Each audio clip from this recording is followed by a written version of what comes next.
नमस्कार दोस्तों, मुद्दे की बात में आपका स्वागत है। उत्तर प्रदेश की राजनीति में 2027 के चुनाव से पहले जाति और हक की लड़ाई यूनिवर्सिटी कैंपस से निकलकर अब सड़क और सोशल मीडिया पर आ चुकी है।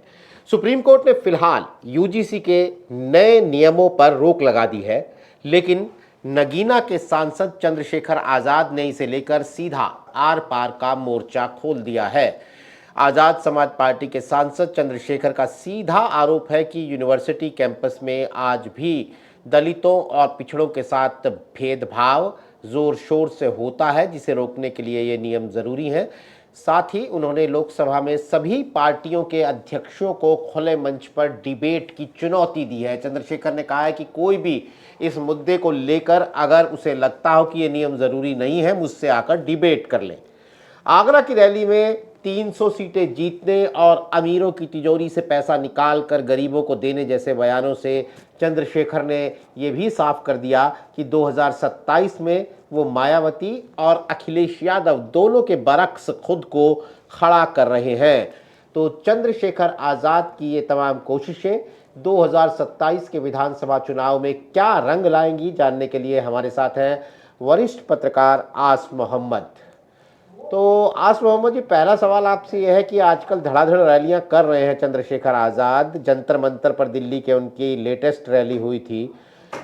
कुल मिलाकर जमीन पर क्या माहौल दिख रहा है आपको रैलियों में? क्योंकि सोशल मीडिया पर, अखबारों में, टीवी पर तो कम ही दिखती हैं, लेकिन वहां पर देखने से वो पता नहीं चलता है। जमीनी माहौल क्या देख रहे हैं आप उन रैलियों का? देखिए नीरज जी, बहुत धन्यवाद आपका। ये पश्चिम उत्तर प्रदेश में मुजफ्फरनगर में इनकी रैली हुई थी। और चूंकि आगरा भी उन 22 जनपदों में शामिल है जिनको हम वेस्ट यूपी कह सकते हैं, तो आगरा में इनकी रैली उसके बाद हुई। और उसके बाद संत कबीर नगर में, हरदोई में, जौनपुर में अब संभवतः होने वाली है। तो ये अब तक की जितनी भी रैलियां हैं, भीड़ के दृष्टिकोण से वे सक्सेस हैं। और इसलिए सक्सेस हैं कि जिस दिन की आगरा में रैली हुई थी, उससे 2 दिन पहले मैं आगरा में था। उसके बाद उस दिन भी आगरा में था, उसके 2 दिन बाद भी आगरा में रहा। आगरा मेरा खूब मूवमेंट हो रहा है आजकल। तो वो आगरा में एक विराट हिंदू सम्मेलन, महासम्मेलन हुआ उससे 2 दिन पहले। और मैं बमुश्किल 1,000 आदमी जुटे थे। 1,000, जिसमें कुर्सियां लगी थी और एक बहुत बड़े महाराज उसको एड्रेस कर रहे थे, जो आजकल टीवी मीडिया में और दूसरे तरीकों से भी बहुत ज्यादा चर्चित है। इसके बावजूद भी वहां बमुश्किल 1,000 आदमी जुटे थे। और बहुत लंबा गैप दे करके, 2-3 फुट गैप दे करके कुर्सियां लगी थी, जबकि उसके लिए बहुत सारे संसाधन यूज हुए थे। इसके उलट जीआईसी मैदान में आगरा में चंद्रशेखर की रैली हुई थी। और जो इनके आलोचक हैं, कभी इन्हें बहुत हल्के में लेते हैं, नेता ही नहीं मानते, वो भी ये कहने के लिए मजबूर हो गए थे कि आगरे की जो रैली है चंद्रशेखर की, वो बहुत बड़ी रैली है। तो इसका कारण ये था कि आगरा जो है, चंद्रशेखर का रिसर्च दलित पॉलिटिक्स के हिसाब से, बहुजन पॉलिटिक्स के हिसाब से, अब आपको ये मानना पड़ेगा कि इनकी जो रिसर्च टीम है उसका रिसर्च बहुत अच्छा है। और इसलिए रिसर्च बहुत अच्छा है क्योंकि एक जगह ऐसी है जहां से चंद्रशेखर खुद आए, वो है सहारनपुर, यानी पश्चिम उत्तर प्रदेश, जिनको आप उनके समाज के लोगों का, खासकर जाटों का, आर्थिक रूप से और सामाजिक रूप से हर प्रकार से सक्षम दलित समाज के लोग हैं पश्चिम उत्तर प्रदेश में, उसमें भी सहारनपुर में, मुजफ्फरनगर में, शामली में, इस बेल्ट में। और दूसरा जो सबसे प्रभावशाली क्षेत्र जाटवों का, दलितों का अगर कोई है, तो वो आगरा मंडल है। आगरा मंडल में दलित जो है वो बहुत प्रभावशाली हैं। इवन वहां सुरक्षित सीट है, ये अलग विषय है, लेकिन आगरा मंडल हमेशा से ताकत रहा है बसपा के भी। और दलित राजनीति के हिसाब से हम देखें तो नेताओं की संख्या के हिसाब से देखें, नेताओं के प्रभुत्व के हिसाब से देखें, नेताओं के वर्चस्व के हिसाब से देखें, और जनता की तादाद के हिसाब से देखें, तो भी आगरा बहुत महत्वपूर्ण है। ये बात चंद्रशेखर को कुछ साल पहले समझ में आ गई थी। आगरा में आप भीड़ आ गई है, आपने और हमने सबने देखा, लेकिन आगरा में भीड़ एक दिन में नहीं आई। इसके लिए बहुत लंबे समय से, कई साल से, वो मूवमेंट जो चंद्रशेखर ने फोकस किया वहां उस क्षेत्र में, वो लगातार उनका जारी था, जिसका नतीजा आया अन्य 2 जिलों में भी। देखिए, अभी आप जो प्रश्न आपका है, उसके दृष्टिकोण से हम ये देखें तो हमें समझ में भी आता है, और पत्रकारों की समझ में तो जल्दी आ जाता है। और वो ये है कि चंद्रशेखर जो है वो तमाम तरह के षड्यंत्रों के बावजूद चंद्रशेखर ने अपनी लीडरशिप अपने समाज के नौजवानों को प्रूव कर दी है। नेता दो चीज है इसमें, जैसे एक तो है फ्रस्ट्रेशन जी, एक है स्पेस। पहला तो दलित समाज के नौजवानों में फ्रस्ट्रेशन है और उन्हें फ्रस्ट्रेशन को निकालने के लिए एक प्लेटफॉर्म चाहिए, एक बात। दूसरा ये है कि आपके पास में कौन उसे दिशा दे सकता है, आपके पास प्लेटफॉर्म क्या है। तो चंद्रशेखर ने उस स्पेस को भर दिया है। अब वो स्थिति भी नहीं है। कहीं से मजाक चल रही थी सोशल मीडिया पर, किसी ने मीम बनाया था, उसमें लिखा था कि ऐसा लगता है बहन जी भी अब चंद्रशेखर को ही नेता के तौर पे स्थापित कर रही है, खुद को कम सक्रिय रख करके। तो इस तरह की मजाक भी होने लगी है। और चंद्रशेखर, नो डाउट, चंद्रशेखर का जो कद है वो राजनीतिक तौर पर दलित समाज में वो बढ़ता जा रहा है। जी, चंद्रशेखर ने नए नियमों पर सबसे पहले क्लियर स्टैंड लिया, ये मानना पड़ेगा।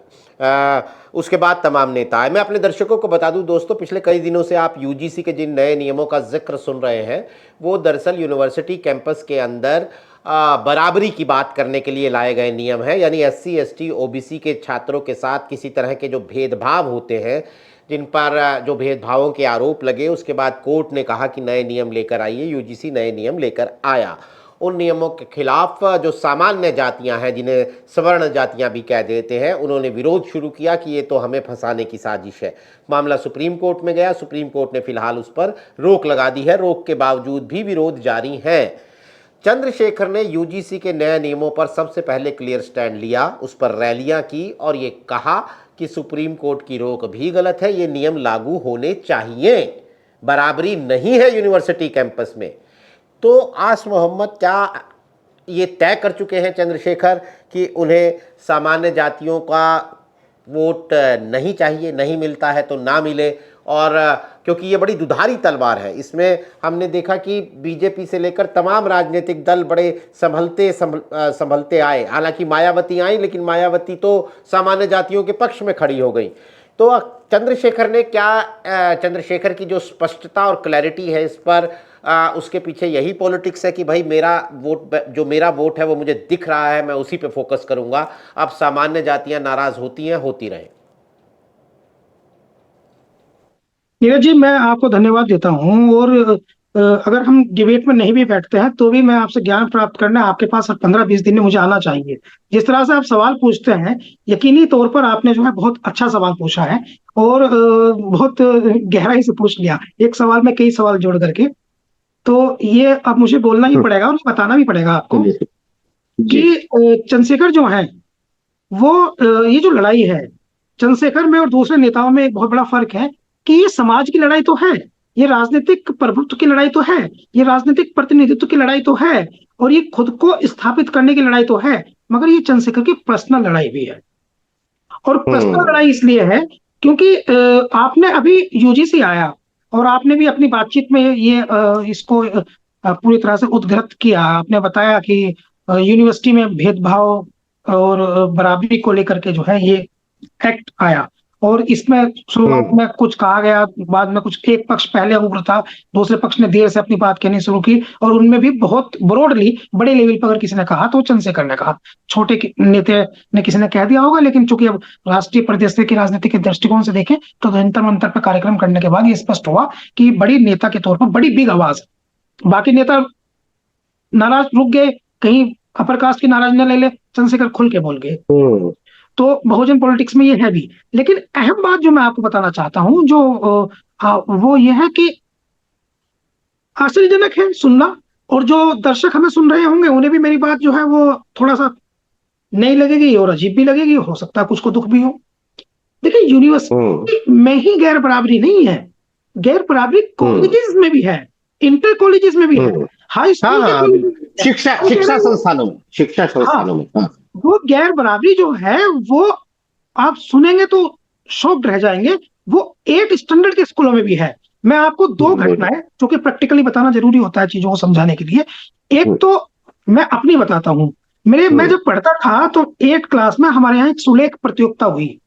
तो सुलेख प्रतियोगिता में एक मेरा दोस्त है नवीन कुमार, वो पुलिस में अब इंस्पेक्टर है। तो वो नवीन दलित समाज से आता है, तो वो फर्स्ट आ गया। और एक लड़की वो मुस्लिम थी, वो उसमें सेकंड आ गई। और थर्ड एक और लड़का था, वो ओबीसी था, जाट कम्युनिटी का था, तो वो आ गया। सुरेख तो मेरा कभी अच्छा रहा नहीं, तो मैं तो था नहीं। लेकिन उसके बाद हमारे जो स्कूल के डायरेक्टर थे, वो एक खास अपर कास्ट कम्युनिटी से आते थे। तो उन्होंने टीचर को ये कहा कि एक मुस्लिम, एक दलित और एक जाट, तो क्या परिवार में कोई अपर कास्ट की, स्कूल में कोई अपर कास्ट के बच्चे को की जाति का नाम लिख रखा कि वो नहीं था क्या? तो ये तो मेरे खुद की घटना है। अब आपको मैं दूसरी घटना बताता हूं। चंद्रशेखर का पर्सनल क्यों है? चंद्रशेखर जो है लीडर बोर्न होता है। लीडर जो है वो उसको शेप देते हैं उसके सलाहकार लोग, लीडर बोर्न होता है। चंद्रशेखर जिस स्कूल में पढ़ते थे, उनके साथ पर्सनल एक बहुत बड़ी घटना थी कि वहां दो नल थे स्कूल कॉलेज में। एक में एक में दलित समाज के बच्चे जो हैं वो उनको पानी पीने की मनाही थी। और चंद्रशेखर की इस इशू को लेकर के स्कूल में मारपीट हुई थी, ये रिकॉर्ड में है। चंद्रशेखर ने इस बात का विरोध किया था और चंद्रशेखर की स्कूल के बच्चों से, कुछ बच्चों से जो दबंगई कर रहे थे, उनसे इस इशू पे मारपीट हुई थी कि सिर्फ तुम ही इस पे पानी क्यों पियोगे, हम भी पिएंगे। तो वो जो उनका जो बातचीत वो कह रहे हैं यूजीसी पे या सामाजिक भेदभाव पे या स्कूलों में हो रहे गैर बराबरी पर, वो फैक्ट है। उसमें एक्ट कैसा बनता है, उसकी एप्लीकेशन कितनी होती है। फिर ये जो यूजीसी एक्ट आया था, इसमें और भी बहुत सारे सवाल थे। जैसे शिकायत लेके व्यक्ति जाएगा कहाँ, स्टूडेंट शिकायत लेके जाएगा कहाँ? अंतिम निर्णय जो है वो तो वीसी को करना है। और वीसी आपके 45 यूनिवर्सिटीज के 95% वीसी जो है वो कौन है? आपके पास कितनी संभावना है कि वो सही सुनेंगे? जुडिशरी में भी तो ये सवाल है ना आज। नहीं, बिल्कुल वो यूजीसी का मुद्दा है। हम चंद्रशेखर की पॉलिटिक्स पे ही अपने आप को रखते हैं। मेरा अगला सवाल इस पर यह था कि हमने मायावती ने भी एक ट्वीट किया जो बहुत चर्चा में आया, और उन्होंने कहा सुप्रीम कोर्ट ने जो रोक लगाई है वो फिलहाल सही है। अब ये कहना मायावती का सामान्य जाति के पक्ष में खुद को खड़ा करना था, क्योंकि उनका विरोध था। उससे पहले मायावती सूदखोर पंडित फिल्म पे जो विवाद है उस पर ट्वीट कर रही हैं, और जो ट्वीट जो है वो ब्राह्मणों का पक्ष ले रहा है। तो मायावती ब्राह्मणों का ऐलानिया पक्ष ले रही हैं। तो इसमें ये एक चर्चा चली कि 2024 में जो दलित वोट मायावती से छिटक गया था वो टेम्परेरी नाराजगी थी। दलितों को लग रहा था कि हमारी बात मायावती कर नहीं रही है, संविधान की बात, आरक्षण की बात इंडिया गठबंधन कर रहा है, वो उनकी तरफ चला गया, वो परमानेंट तौर पर नहीं गया था। अब मायावती सक्रिय हो रही हैं, वो ब्राह्मण की बात करके 2007 के सोशल इंजीनियरिंग को दोबारा बुन रही हैं। ऐसे में वो जो वोट है, दलित वोट, वो वापस मायावती की तरफ आ सकता है। तो मायावती की सक्रियता और रेस में वापस आने की चर्चा, ऐसा अगर होता है तो चंद्रशेखर की तो पिछले 10-12 साल की मेहनत ही बेकार हो जाएगी। देखिए, मेहनत तो कभी किसी की बेकार नहीं होती। और वो बहुत धार्मिक सूक्ति है कि ये लोगों, हम तुम्हें वही देते हैं जिसके लिए तुम जद्दोजहद करते हो। तो एफर्ट किसी के बेकार नहीं जाते। ये तो एक नहीं, सही बात है। लार्जर पर्सपेक्टिव में तो नहीं जाते बेकार, बिल्कुल। तो ये तो फिलोसफिकल बात हो गई। मगर जहां तक मायावती जी का प्रश्न आपने किया, तो आपने एक और अच्छा सवाल पूछा।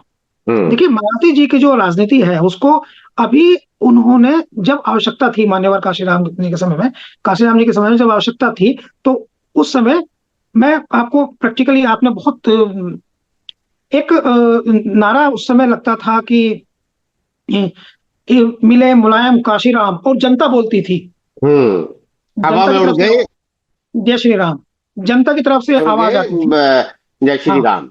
हाँ, तो ये जनता की तरफ से आवाज आती थी। और मायावती जी की जो पॉलिटिक्स है उसको आप देखिए, 4 बार मुख्यमंत्री, एक बार मुलायम सिंह जी जब मुख्यमंत्री बने, एक बार कल्याण सिंह जब मुख्यमंत्री बने, तो उस कैबिनेट में एक नेता हुआ करते आर.के. चौधरी, जो काशीराम जी के बेहद प्रिय, उनके राइट हैंड थे, और इतने प्रभावशाली थे कि 9 मंत्री उस कैबिनेट में थे, मुलायम सिंह जी वाली में और कल्याण सिंह जी वाली में। तो उस नौ कैबिनेट, उनमें सेकंड अप टू मुख्यमंत्री के बाद दूसरे नंबर पर शपथ लेते थे आर.के. चौधरी, और उनको पार्टी से बाद में निष्कासित हुए। और मायावती जी को उनसे कॉम्प्लेक्स होने लगा था, सिंपल। अब वो मोहनलालगंज से समाजवादी पार्टी के सांसद है। तो मायावती जी का जहां तक प्रश्न है, उनका अब सिंपल थ्योरी ये है कि वो किसी समुदाय के नजर में एक समाज की नेता, जब वो दिखना चाहती थी बहुजन समाज की नेता, अब उनका उद्देश्य ये है कि वो जीवन में क्या अर्जित कर सकती है। उनको एक पीड़ा है सिंपल, कि मैं देश की प्रधानमंत्री इसलिए नहीं बन पाई क्योंकि अपर कास्ट के लोगों ने मेरा अपेक्षित सहयोग नहीं किया, क्योंकि ओबीसी के सभी लोगों ने मेरा अपेक्षित सहयोग नहीं किया। तो उनको अब ऐसा लगता है कि अगर मुझे प्रेसिडेंट ऑफ इंडिया बनना है या मुझे टॉप पोस्ट पर कहीं जाना है, तो मुझे अपने आप को जो है वो एक समाज की नेता के तौर पर रिस्क नहीं लेना चाहती, एक समाज के लोगों का पूरी ओपनली उनके लिए बात नहीं करना चाहती, सर्व समाज की बात करना चाहती है, अपने आप को भारत की नेता प्रदर्शित करना चाहती है, बहुजन समाज की नेता प्रदर्शित नहीं करना चाहती। वो ये बताना चाहती है कि मैं योग्य हूं, और मैं इतनी योग्य हूं कि मैं प्राइम मिनिस्टर ऑफ इंडिया या प्रेसिडेंट ऑफ इंडिया बनने के योग्य हूं, और मैं किसी एक समाज की बात नहीं करती। एज भी हो गई है, एक एज होने के बाद में इस तरह की बातचीत नेता करने लगते हैं, पहले भी की है, अब भी करते हैं वो। तो जिस रिस्क को लेने की, जिस लड़ाई को लड़ने की, जिस अपने आंदोलन को आगे बढ़ाने की, आंदोलन को आगे बढ़ाने की, दलित की, शोषित की, पिछड़े की, वंचित की आगे बढ़कर लड़ाई लड़ने की क्षमता जो चंद्रशेखर में है, वो क्षमता जो है वो बहन जी अब नहीं दिखा पा रही है, ना दिखा पाएंगी। चाहे आप कितना भी बूस्ट करें, चाहे आप कितना भी बूस्ट करें, लेकिन वो उसके राजनीतिक कारण भी हैं, उसके सामाजिक कारण भी हैं, और उसके एज फैक्टर भी है। अब आकाश आनंद भी उतना संघर्ष नहीं कर पाएंगे, क्योंकि वो चांदी की चम्मच मुंह में लेकर पैदा हुए हैं, और चंद्रशेखर आजाद ने अपना पूरा जीवन संघर्ष में जिया है। तो ये एक बहुत बड़ा चेंज है। मान्यवर काशीराम ने जो संघर्ष किया था, उस दौर के युवाओं ने, उस दौर के नेताओं ने मान्यवर काशीराम को इसलिए नेता माना क्योंकि उन्होंने उनकी तकलीफें देखी। मायावती जी ने उस दौर में संघर्ष किया था, साइकिल के कैरियर के पीछे बैठ करके, बुग्गी पर खड़े होकर के, दूर दूर सैकड़ों किलोमीटर चली, खाना कई बार नहीं खाया, कहीं सूखी रोटी खा ली, प्याज और रोटी खा ली।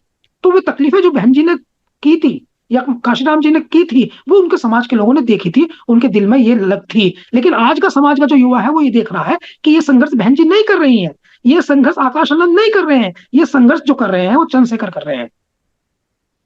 तो इन्होंने मान्य आज के दौर के युवा ने मान्यवर काशीराम को नहीं देखा, मायावती जी के संघर्ष को नहीं देखा, वो उस उम्र के लोग जो है बुजुर्ग हो गए हैं। आज का दौर का जो युवा है वो चंद्रशेखर का संघर्ष देख रहा है, इसलिए वो चंद्रशेखर की तरफ ज्यादा झुकाव है उसका। ये बहुत लॉजिकल, टेक्निकल और पॉलिटिकल बात है। युवा दलितों का वोट चंद्रशेखर को ही मिलेगा, बॉटम लाइन ये कह रहे हैं। कम से कम दलितों की अगर हम बात कर रहे हैं तो उसमें युवाओं का तो वोट खास तौर पर चंद्रशेखर की तरफ है, और बाकी इसके अलावा उनकी राजनीति जो है वो तो है ही, चली रही है। अगर हम इसे सीधा वोट की राजनीति में कहें तो आप क्या कह रहे हैं, 2027 में क्या दलित वोट चंद्रशेखर अपनी तरफ पूरी तरह ले जाएंगे, वो दलित वोट का जाटव वोट वाला हिस्सा ले जाएंगे, या दलित वोट के युवाओं वाला वो हिस्सा ले जाएंगे? अगर मैं इस तरह से आपसे पूछूं, क्योंकि आप बेहद नजदीक से चंद्रशेखर की पूरी राजनीति को देखते समझते हैं, तो आपका क्या एनालिसिस है?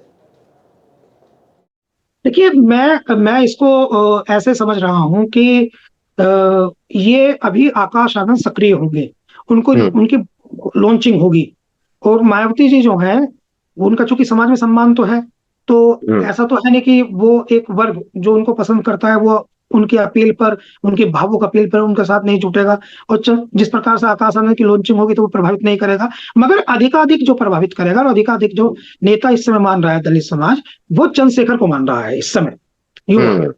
तो इसका यह संभावना होगी कि वहां कंफ्यूजन होगा, एक पीडीए वाला कंफ्यूजन भी आप इसमें फैक्टर ऐड कर लीजिए। जी बिल्कुल, एक पीडीए वाला फैक्टर भी जरूर होगा उसमें, क्योंकि अब समाजवादी पार्टी में पासी समाज के और दलित समाज के बहुत नेता हैं, और समाजवादी पार्टी 50 से ज्यादा सीटें ऐसी चुन रही है जहां दलित बाहुल सीटें हैं, और वहां पर दलितों को ही चुनाव लड़ाने की में प्राथमिकता है। इवन सामान्य सीटों पर भी कोशिश करेगी कि वो दलित समाज के व्यक्ति को चुनाव लड़वा दे, तो इस वहां भी जाएगा। और फिर भारतीय जनता पार्टी का भी कुछ असर उन्होंने बनाया है, आरएसएस में कुछ दलितों की एंट्री हुई है पिछले कुछ सालों में, कुछ मेहनत से, तो वहां भी जाएगा। तो दलितों का जो नेतृत्व है वो तो बिखरा हुआ दिखाई दे रहा है इस समय। ये तो सिंपल स्टोरी, ये तो बिल्कुल सिंपल स्टोरी है जो दिखाई दे रहा है। लेकिन हाँ, एक पॉइंट है जो मैं एक्सक्लूसिव आपको बता रहा हूँ, अब तक वो कहीं किसी पॉइंट पे ये बातचीत नहीं हुई है। चंद्रशेखर ने किया क्या है, हालांकि हम लोगों के कॉन्टेक्ट होते हैं, वो बातचीत में पता चल जाता है। कि उन्होंने अपनी पार्टी के तमाम मुसलमान नेताओं को एक मैसेज जारी किया है, जो भी उनकी पार्टी के मुसलमान नेता है, और उन्होंने ये मैसेज जारी किया है कि असदुद्दीन ओवैसी के खिलाफ कोई मेरी पार्टी का कार्यकर्ता नेता वो नहीं बोलेगा मुसलमान। ओवैसी ओवैसी पे कोई टिप्पणी मेरी पार्टी का व्यक्ति नहीं करेगा, जैसे कोई बी टीम नहीं बताएगा, कोई आलोचना किसी तरह की कोई उनके बारे में कोई नहीं कहेगा। तो ये इंडिकेट है इस बात का कि वो ओवैसी के साथ में रिश्तों को बरकरार रखना चाहते हैं, और संभवतः उत्तर प्रदेश ओवैसी के साथ गठबंधन कर सकते हैं चंद्रशेखर, कर सकते हैं, क्योंकि अभी मैसेज बिहार में गठबंधन था, हालांकि दोनों एक मंच पे दिखाई नहीं दिए। फायदा ओवैसी को हुआ, उनके विधायक जीत गए, इनको वोट नहीं ट्रांसफर हो पाया, उनको हो गया। वहां ओवैसी के जीतने के और बहुत सारे कारण थे, डिप्टी सीएम घोषित करना मुकेश सहनी को बड़ा कारण था, फेनेटिक कहना तेजस्वी का ओवैसी को वो बड़ा कारण था, बहुत सारे कारण थे। ये समाजवादी पार्टी के जो नेता इकरा हसन, अफजाल अंसारी या कांग्रेस पार्टी के इमरान प्रताप, भारतीय जनता पार्टी को टारगेट ना करके ओवैसी को टारगेट किया, वो रिटालिएट हो गया। तो वे बहुत सारे कारण थे वहां राजनीतिक, एक कारण ये नहीं, एक भी कारण नहीं था। मगर उत्तर प्रदेश में सबसे इंपॉर्टेंट बात यह है कि एक तीसरे पक्ष जो गैर सपा हो और गैर भाजपा हो, एक तीसरे पक्ष को एकजुट करने की संभावनाओं पर चर्चा हो रही है, जिसमें ओवैसी कोई खासकर आजाद समाज पार्टी के नेताओं, मुसलमान नेताओं को यह डायरेक्शन मिला है कि वो ओवैसी के खिलाफ कुछ भी ना बोले, आलोचना ना करें।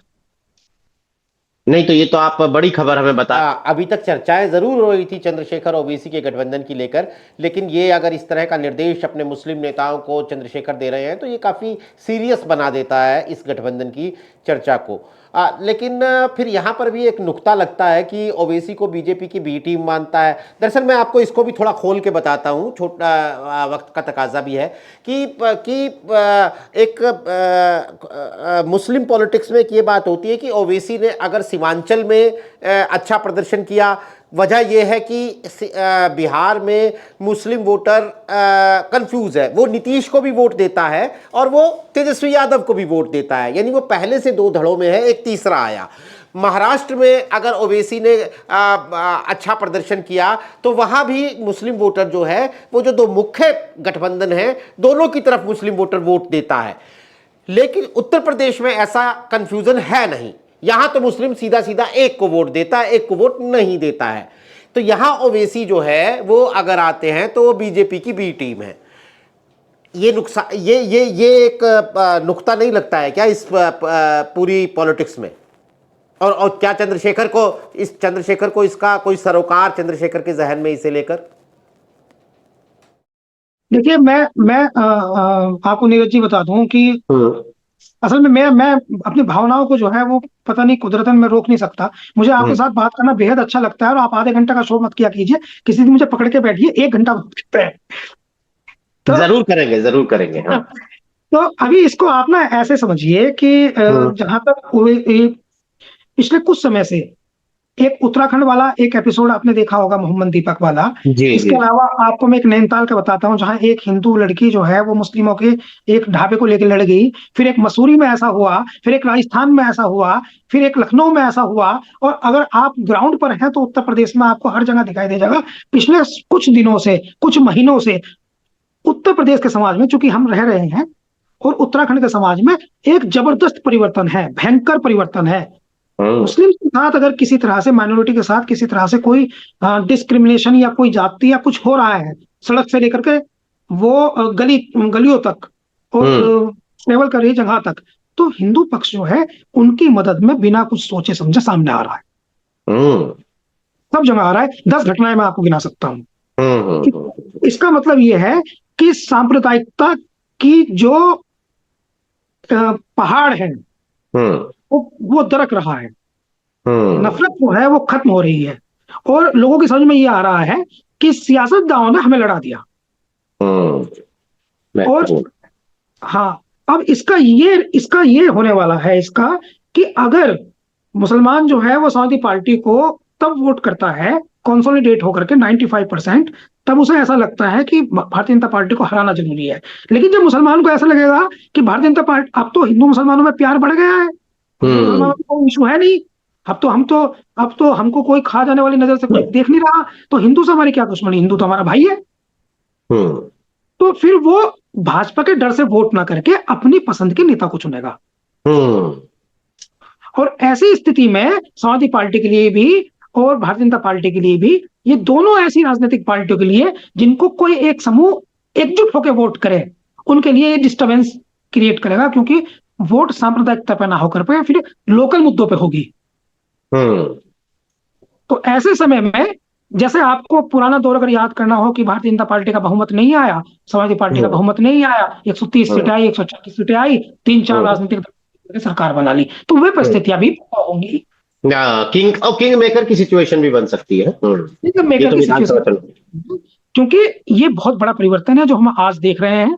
आप अगर कायदे से रिसर्च करेंगे, आपकी टीम से कोई करेगा, तो पिछले एक महीने में ऐसी बेनतहा घटना हुई है जब मुस्लिमों की मदद के लिए वो बहुसंख्यक समुदाय के लोग आगे आए, जगह जगह। हम्म। बात बहुत आस मोहम्मद ने हमें कही है, और पश्चिमी उत्तर प्रदेश में, खास तौर पर पश्चिमी उत्तर प्रदेश में चंद्रशेखर और असदुद्दीन ओवैसी का एक जो संभावित गठबंधन है वो सबको चौंका सकता है। और जो पिछले 2-3 चुनावों से समाजवादी पार्टी की तरफ एक मुश्त मुस्लिम वोटर जा रहा था, 2027 के चुनाव में इस ट्रेंड में हम परिवर्तन भी देख सकते हैं। और वैसे दोस्तों, मैं आपको एक बात बता दूं बड़ी महत्वपूर्ण, की नगीना जहां से सांसद हैं चंद्रशेखर, वहां पर ज्यादा परसेंटेज मुस्लिम वोट की ही है, वो दलित वोट की नहीं है। मेरे ख्याल से 40-45% के आसपास मुस्लिम वोटर है नगीना में, आस मोहम्मद जी। नहीं, थोड़ा आपने जो है वो बिजनौर एक्चुअली, नगीना जो लोकसभा क्षेत्र है वो 40% से अधिक वहां मुसलमान है। और वही दलित, मैं कह रहा हूँ। हाँ, बल्कि वो 44% है, 44% है। और दोनों को जोड़ दें, दलित को और मुस्लिम को जोड़ दें, तो वो मोर देन 60% से भी अधिक है। हाँ, तो मतलब मुसलमानों के मुकाबले कम है, ले तो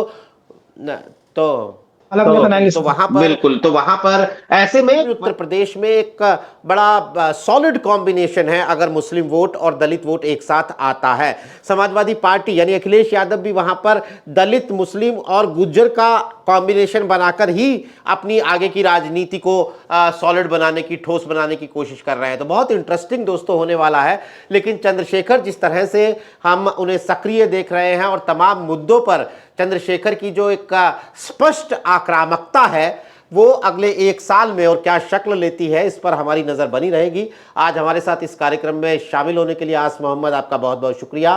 तमाम दर्शकों का भी आभार। आज के लिए नमस्कार।